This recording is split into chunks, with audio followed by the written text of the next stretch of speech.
Our next speaker is a candidate for state senate here in Massachusetts. He's a former state representative and former selectman in the town that he lives in. And I don't really know, sadly, I'm sorry, I don't know much else about you, so you can tell us about yourself. Folks, welcome Brion Cangiamila.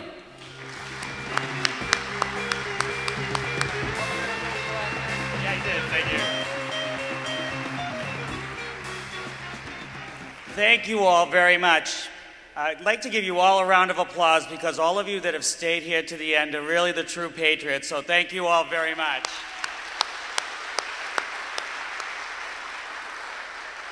As Kamal mentioned, I used to be a state representative. I got elected in 1990 with Governor Weld, and then went on to serve 2 terms as a local selectman.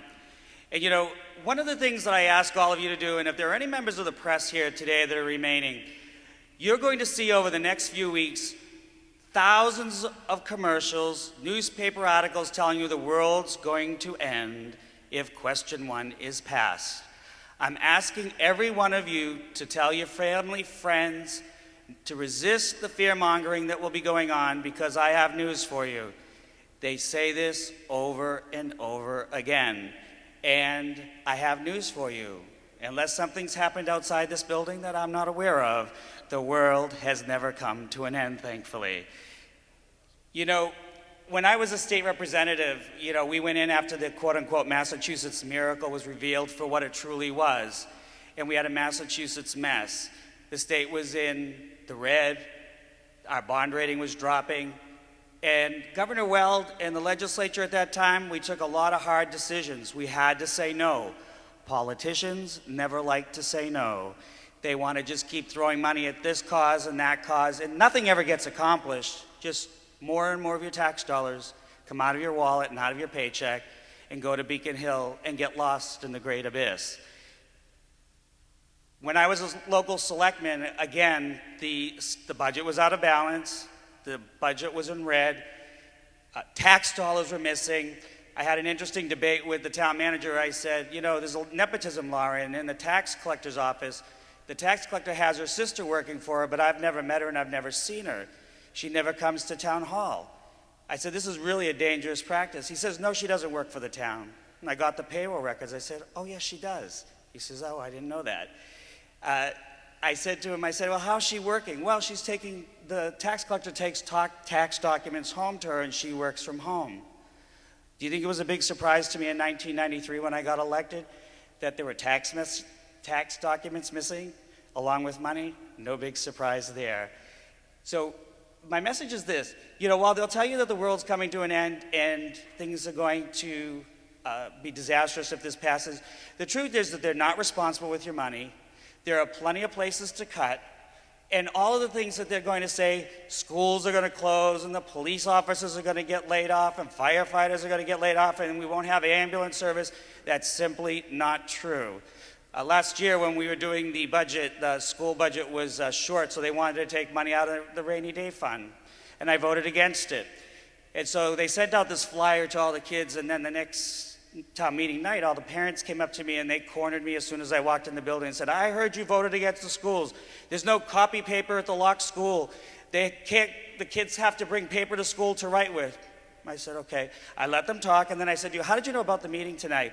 Well, they sent a flyer home with Johnny to let us know what you did and what about the meeting.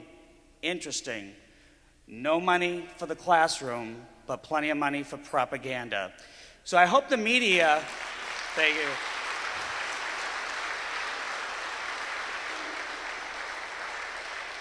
I hope the media will look at who is funding the other side. One of the greatest stories I like to tell when I was a state representative, we work like 44 days of the year.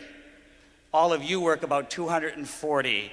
We get full-time pay for that too.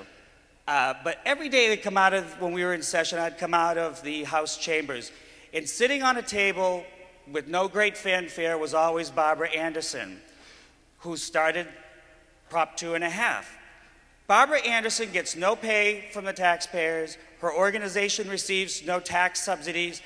Barbara Anderson, Chip Ford, who I saw here earlier, Chip Faulkner and Ted, these people and Carla Howell all do this out of the kindness of their heart for you, the taxpayers, not for themselves.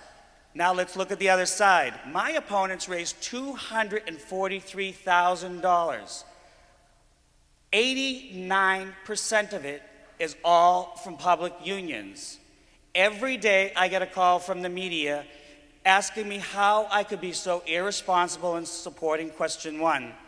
I feel bad. I did rip into one of the editors the other day. She called me up. She said she came from a meeting that was in Arlington, and they're funding this organization to defeat question one and to defeat me. I said, before you start, let me guess. Police are being laid off, firefighters are going to be laid off, and schools are going to close. She sort of chuckled. She says, well, they did say that.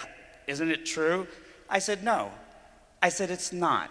I said, that's just simply what they always say, year after year. And I went through a litany of cuts that could be made. And I went through a litany of waste, specific waste. And I asked her, I said, do you know who's funding that organization? And she said, no. I said, don't you think as a media, an editor, you came to me and you wanted specifics of how to cut the budget and how question one was going to work? Don't you think you should find out who's on the other side? The other side are all the unions. It's going to directly affect their pay.